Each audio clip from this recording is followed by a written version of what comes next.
停，别划走。您家60岁以上长辈是不是天天喝牛奶，顿顿补鸡蛋，却还是总感冒，记不住事？90%的人都搞错了养生重点。这5个饮食习惯，医生说比吃保健品管用10倍。2026年最新老年健康数据来了，60岁后想少生病不失智，关键不是多补营养，而是避开隐形坑。今天这条视频，我结合3甲医院营养师的内部笔记，3项权威研究，拆解5个最容易被忽略的日常饮食习惯，不用花钱，不用遭罪，跟着做，长辈精力足，记性好，全家少操心。先跟大家分享一个扎心的生活观察。我上周去社区医院做调研，发现一个特别奇怪的现象，那些天天吃保健品、顿顿炖肉的长辈，体检报告反而不如天天吃粗粮、喝温水的老人。医生偷偷告诉我，60岁后养生最怕瞎补和吃错。很多看似健康的习惯，其实是在伤害身体。您是不是也觉得长辈年纪大了，就该多吃大鱼大肉补营养？是不是觉得吃越饱越健康，蔬菜煮越烂越好？今天咱们就来好好说道这5个被你忽略的饮食习惯到底藏着多少健康密码。先给大家透个底。第一个习惯就是主食只吃白米饭、白面条。我妈以前就是坚定的白米党，觉得粗粮粗糙不好消化，顿顿白米饭配红烧肉。结果去年开始，她总说脑子发沉，买菜忘带钱包，做饭忘关火，甚至有一次出门散步差点走丢。我吓得赶紧带她去医院，医生一看饮食记录就说问题出在主食上。这可不是医生随口说的。2025年，美国老年医学会杂志发布了一项追踪5年的研究，对象是2000名60岁以上老人。结果发现，每天吃精致碳水占主食 50% 以上的人，认知衰退风险比吃全谷物的人高 37%， 而每周吃3次以上全谷物，大脑反应速度能提升 22%， 相当于给大脑装了稳定电源。为什么会这样？简单说，精致碳水消化快，血糖像坐过山车，忽高忽低，大脑功能不稳定，记性自然变差。而全谷物里的膳食纤维能延缓血糖上升，还能提供 B 族维生素，这些都是大脑神经细胞的营养素，能保护记忆力，减少老年痴呆风险。这里要拆一个大家最容易踩的误区，粗粮硬长辈消化不了。其实完全不用怕，我给我妈换了个做法，把糙米和白米按1:2的比例混合煮，用高压锅压20分钟，米饭软烂喷香，我妈吃的比白米饭还香。或者用燕麦片煮粥，加几颗红枣、枸杞，既好消化又能补营养。您家长辈是不是也总吃白米饭？有没有试过这样做？欢迎在评论区告诉我。说到这里，可能有人会说，不就是多吃粗粮吗？我早就知道了。但接下来要讲的第2个习惯，才是医生公认的老年健康关键。很多人就算知道，也很难坚持。它和吃饭时间有关，您猜是什么？答案就是蛋白质吃错了时间。很多家庭都习惯晚上给长辈炖排骨、煮鸡汤，觉得晚上补营养，睡一觉就能吸收。但我姨妈以前就是这么做的，结果总说晚上睡不着，肚子胀得慌，早上起来腿还肿。后来咨询营养师才知道，60岁后消化功能减弱，晚上大量吃蛋白质，不仅吸收不了，还会增加肾脏负担，影响睡眠质量。营养师给他改了方案，早餐吃1个水煮蛋，加1杯无糖豆浆；午餐吃1两瘦肉或鱼；晚餐只吃蔬菜和杂粮饭。没想到才坚持1个月，姨妈的睡眠就变好了，早上起来不腿肿了，体检时肾功能指标也正常了。您家是不是也习惯晚上给长辈炖肉补营养？这其实是在好心办坏事哦。这背后有权威依据，中国营养学会2024年发布的老年人膳食指南，明确指出60岁以上人群，每天每公斤体重需要 1.0 到 1.2 克蛋白质，其中早餐和午餐的蛋白质摄入量要占全天的 70%。为什么要这样？因为白天活动量较大，消化酶分泌也更旺盛，蛋白质吸收效率是晚上的2倍，而且早上吃蛋白质能维持血糖稳定，避免上午头晕乏力，对大脑健康特别好。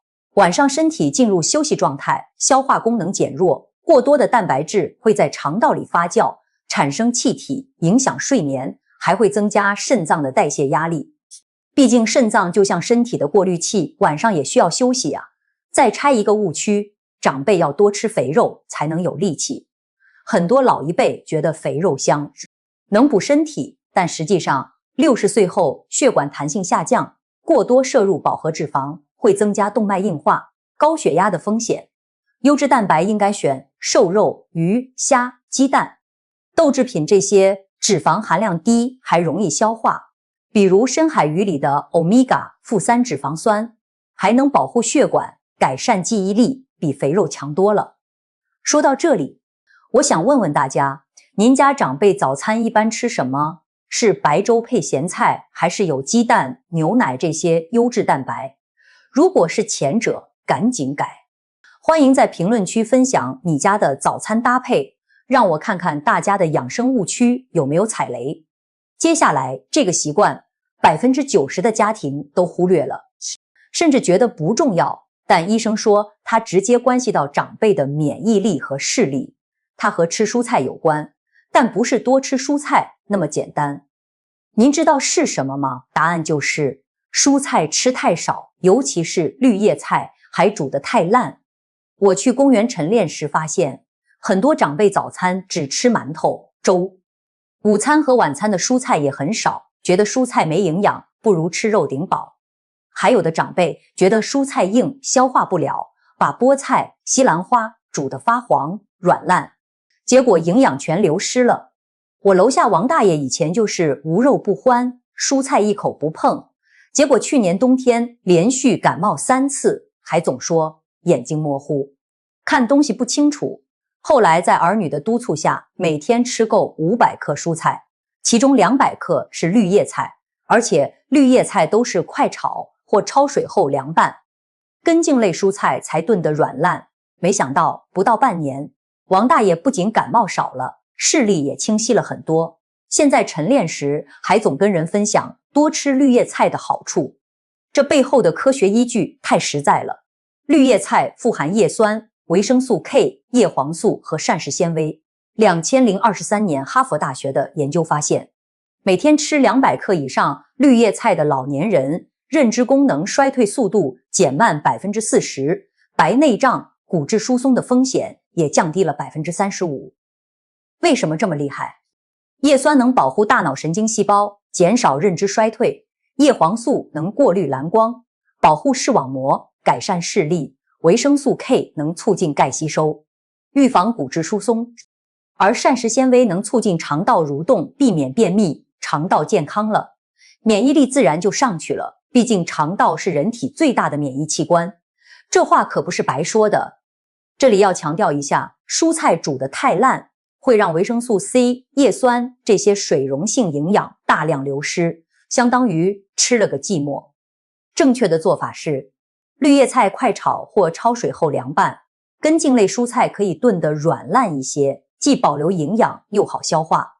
还有一个误区，长辈吃蔬菜只要煮熟就行，不用挑种类。其实不同颜色的蔬菜营养不同，绿色蔬菜补叶酸、维生素 K， 红色蔬菜补番茄红素，保护心脏；紫色蔬菜补花青素，抗氧化，保护大脑；黄色蔬菜补石碱胡萝卜素，保护视力。建议每天吃3减4种颜色的蔬菜，营养更全面。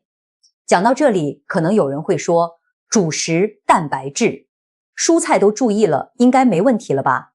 但医生说还有2个习惯比这更重要，一个和喝水有关，一个和吃盐有关。很多人就算知道，也很难坚持，尤其是吃盐，隐藏的陷阱太多了。先来说喝水，您家长辈是不是总忘记喝水，或者觉得喝茶、喝汤就能代替喝水？我妈以前就是这样，一天喝不了1500毫升水，还总说喝茶能解渴，还能降血脂，结果去年体检尿酸偏高。医生说，喝茶不能代替喝水，反而浓茶里的咖啡因会加速脱水，还会影响睡眠。后来我给我妈买了一个带刻度的保温杯，每天早上起床第一件事就让她喝200毫升温水，然后每小时提醒她喝200毫升，晚上8点后就少喝。坚持了3个月，我妈复查时尿酸降到了正常范围，而且她以前总说的口干舌燥、皮肤发痒也改善了很多，现在自己都会主动喝水了。根据世界卫生组织的建议，60岁以上人群每天饮水量应不少于1800毫升，最好是2000毫升左右。为什么要喝这么多？因为老年人新陈代谢减慢，肾脏功能有所下降，多喝水能促进废物排出，减少肾结石、尿路感染的风险。充足的水分还能让血液粘稠度降低，避免血栓形成，对心脑血管健康特别重要。另外，缺水会导致大脑供血不足，容易头晕，记忆力下降，多喝水还能改善这些问题。这里要注意2个点。第一，喝水要小口慢饮，不要一次性喝太多，以免增加心脏负担。第二，最好喝白开水或淡茶水，不要喝浓茶、咖啡、含糖饮料，这些都会加速脱水，还会影响睡眠和血糖。再拆一个误区，长辈要多喝骨头汤、鸡汤补水分。很多人觉得汤有营养，还能补水，但实际上汤里的脂肪和嘌呤含量很高，长期喝不仅容易长胖、升高尿酸，还会让盐分摄入超标。真正补水的还是白开水，安全又有效。我想问问大家，你家有没有给长辈准备专用水杯？有没有提醒他们按时喝水？如果有的话，欢迎在评论区分享你的小技巧，比如用什么杯子，怎么提醒，让更多人参考。接下来这个习惯是最后一个，也是最容易被忽略的隐形杀手，它藏在酱油、咸菜、零食里，悄悄伤害长辈的血管和大脑。您知道是什么吗？答案就是吃盐太多，尤其是隐形盐。很多家庭做饭已经很注意少放盐了，但长辈还是吃盐超标。问题就出在隐形盐上，比如酱油、咸菜、加工肉、零食这些，里面的盐分比你想象的多得多。我舅舅以前特别爱吃咸菜、腊肉，每天早上白粥配咸菜，晚上看电视还爱吃咸饼干、薯片。结果去年查出高血压，医生让他低盐饮食，他还委屈地说，我做饭从来不多放盐啊。后来营养师给他算了一笔账，一小碟咸菜的含盐量就有3克，而老年人每天食盐摄入量应该控制在5克以下，相当于吃一碟咸菜，盐就超标了1大半。还有酱油，很多人觉得酱油是调味品，放一点没关系，但每10毫升酱油的含盐量就有 1.5 克。炒一盘菜放20毫升酱油，光酱油里的盐就有3克，再加上炒菜时放的盐，很容易就超标了。中国居民膳食指南2022明确规定，60岁以上人群每天食盐摄入量不超过5克。过量的盐会导致血压升高，损伤血管内皮，增加脑卒中、冠心病的风险。高盐饮食还会影响钙的吸收，让骨质疏松更严重。更可怕的是，2024年神经科学杂志的研究发现，长期高盐饮食会影响大脑血液循环，导致认知功能下降，增加老年痴呆的风险。这里给大家一个直观的比喻，血管就像家里的水管，盐吃多了，血液里的盐分超标，就会像水管里的水垢一样，慢慢沉积在血管壁上，让血管变窄变脆，时间长了就容易堵塞或破裂。这就是为什么高盐饮食容易导致高血压、脑卒中。怎么避开隐形盐？给大家3个简单的方法。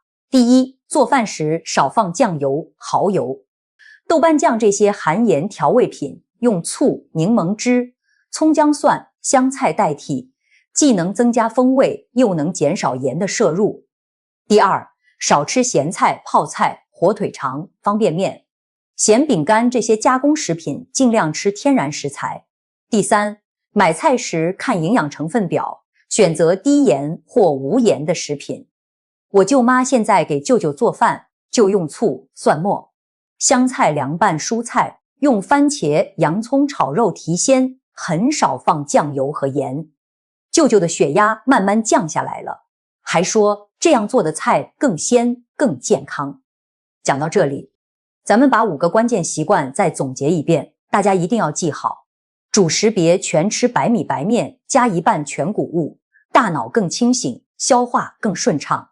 优质蛋白早上中午多吃鸡蛋、瘦肉、鱼、豆制品，晚上少吃，减轻肾脏负担，睡眠更好。每天吃够500克蔬菜，200克绿叶菜，3减4种颜色。